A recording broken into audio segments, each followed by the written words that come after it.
Hello guys. കേന്ദ്രമന്ത്രിയായിട്ടുള്ള നിർമ്മല സീതാരാമൻ ഇപ്പോൾ 2025 budget ഇപ്പോൾ പാർലമെൻറ്റിൽ പ്രഖ്യാപിച്ചിട്ടുണ്ട്. ഇതുമായിട്ട് ബന്ധപ്പെട്ടുകൊണ്ടുള്ള ഒരു കാര്യം പറയാനാണ് ഈ വീഡിയോ ഇപ്പോൾ ചെയ്യുന്നത്. എന്നിരുന്നാൽ കൂടി കുറച്ച് കാര്യങ്ങൾ മറ്റ് കാര്യങ്ങൾ പറഞ്ഞിട്ടേ നമ്മൾ അതിലേക്ക് പോകുന്നുള്ളൂ. അതായത് ഈ ബാലരാമപുരത്തെ കുട്ടിയുടെ 2 വയസ്സുള്ള കുട്ടിയുടെ കൊലപാതകവുമായിട്ട് ബന്ധപ്പെട്ട് ഈ വീണ്ടും മൊഴി മാറ്റി പറഞ്ഞിരിക്കുന്നു. ഈ ഒരു ആദ്യം ഈ 2 സഹോദരങ്ങൾ തമ്മിൽ ബന്ധമുണ്ട് എന്നായിരുന്നു ആദ്യം പറഞ്ഞിരുന്നത്. എന്നാൽ ഇപ്പോൾ അത് മാറ്റി ഉൾവിളി കൊണ്ട് കുട്ടിയെ കൊന്നു എന്നാണ് ഇയാൾ പറഞ്ഞിട്ടുള്ളത്, ഈ ഹരികുമാർ എന്ന് പറയുന്ന പ്രതി പറഞ്ഞിട്ടുള്ളത്. മാത്രമല്ല, ഒരുപാട് പേരെ ചോദ്യം ചെയ്തിട്ടും ഈ കേസിൽ ഇപ്പോഴും ഒരു തുമ്പും പോലീസിന് കണ്ടെത്താൻ കഴിഞ്ഞിട്ടില്ല. ഈ പറയുന്ന പ്രതി ഒറ്റയ്ക്കാണോ ഈ കൃത്യം ചെയ്തതെന്നുള്ള കാര്യത്തിൽ പോലീസിന് ഇപ്പോഴും ഒരു വിശ്വാസക്കുറവുണ്ട്. ഞാനിതിന് മുന്നത്തെ വീഡിയോയിൽ തന്നെ പറഞ്ഞിരുന്നു, ഇയാൾക്ക് എന്തോ മാനസിക പ്രശ്നമുണ്ട്, അല്ലെങ്കിൽ ഇങ്ങനെയൊന്നും ചെയ്യില്ല എന്ന്. ഇപ്പോൾ അത് പോലീസും അത് തന്നെയാണ് പറയുന്നത്. 7 വർഷമായിട്ട് ഈ പ്രതിക്ക് ഈ ഒരു ഇത്തരത്തിലുള്ള മാനസികമായിട്ടുള്ള പ്രശ്നങ്ങൾക്ക് ചികിത്സ തേടുന്നുണ്ട് എന്നാണ് ഇപ്പോൾ പോലീസും പറഞ്ഞത്. അതുപോലെ തന്നെ നമ്മുടെ എറണാകുളത്ത് വെച്ച് മരണപ്പെടുകയല്ല, ആത്മഹത്യ ചെയ്തിട്ടുള്ള മിഹിർ അഹമ്മദ് എന്ന് പറയുന്ന കുട്ടി, ഈ കുട്ടിയുടെ മരണം പോലും ഞാൻ ഇന്നലെ പറഞ്ഞതാണ്, ഇവർക്കൊന്നും കുറ്റബോധത്തിൻ്റെ ഒരു കണിക പോലുള്ളതായിട്ട് ന്യൂസിലൊന്നും വന്നിട്ടില്ല എന്നുള്ളത്. ഇപ്പോൾ ആ കുട്ടിയുടെ അങ്കിൾ പറഞ്ഞിട്ടുള്ളത് ഈ കുട്ടിയുടെ മരണം പോലും അവർ അവരുടെ ഗ്രൂപ്പിൽ ഈ കുട്ടികളെല്ലാവരുള്ള ഗ്രൂപ്പിൽ ആഘോഷമാക്കുകയായിരുന്നു എന്നുള്ളതാണ്. അപ്പോൾ ഞാൻ ഇന്നലെ പറഞ്ഞ കാര്യം, ഇതിന് മുന്നത്തെ വീഡിയോയിൽ പറഞ്ഞ കാര്യം വീണ്ടും പറയുന്നു. ഈ കുട്ടികളൊക്കെ വളർന്നു വരുമ്പോൾ ക്രിമിനൽസായി മാറാനാണ് കൂടുതൽ സാധ്യത എന്നുള്ളത്.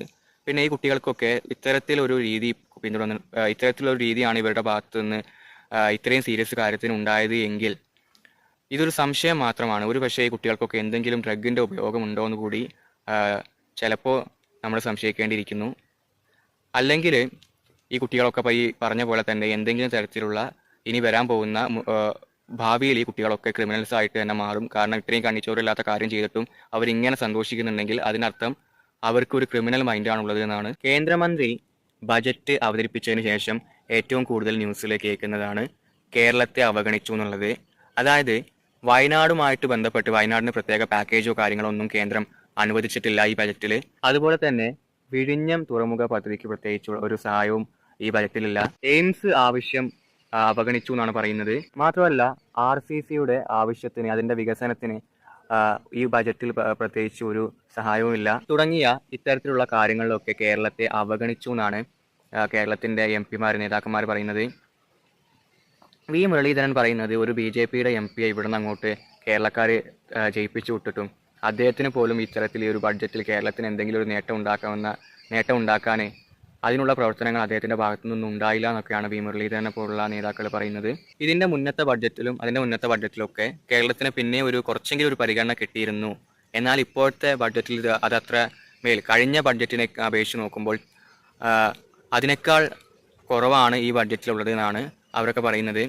ഈ ബജറ്റ് അവതരിപ്പിക്കുമ്പോൾ തന്നെ ഈ ബജറ്റിലും അതേപോലെ തന്നെ ഇതിന് മുന്നത്തെ ബഡ്ജറ്റിലൊക്കെ കേരളത്തെ അവഗണിക്കുന്നു എന്നുള്ള ന്യൂസാണ് ഞാൻ സാധാരണ ന്യൂസിൽ കേൾക്കാറുള്ളത്. മാത്രമല്ല ബീഹാറിന് ഈ ബഡ്ജറ്റിൽ ഒരുപാട് വാരിക്കോരി ബീഹാറിന് കൊടുത്തു എന്നൊക്കെ ന്യൂസിൽ ഞാൻ കണ്ടു.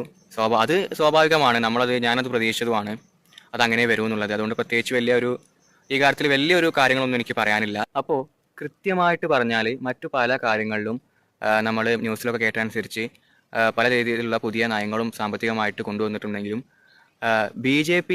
ബി ജെ പിക്ക് ഭരണമില്ലാത്ത, അല്ലെങ്കിൽ BJPയുടെ സഖ്യകക്ഷികളായിട്ട് നിൽക്കുന്ന പാർട്ടികൾ ഭരിക്കുന്ന സംസ്ഥാനങ്ങൾക്കല്ലാതെ അതൊഴികെ മറ്റ് BJP ഇതര പാർട്ടികൾ ഭരിക്കുന്ന കേരളത്തെ പോലുള്ള സംസ്ഥാനങ്ങളെ BJP അവഗണിക്കുന്നു എന്നാണ് ഈ നേതാക്കളുടെ ഒരു പരാതി, അല്ലെങ്കിൽ ഈ നേതാക്കൾ പറയുന്നത് എന്ന് പറഞ്ഞാൽ അത് തന്നെയാണ് നമ്മളും പറയുന്നത്.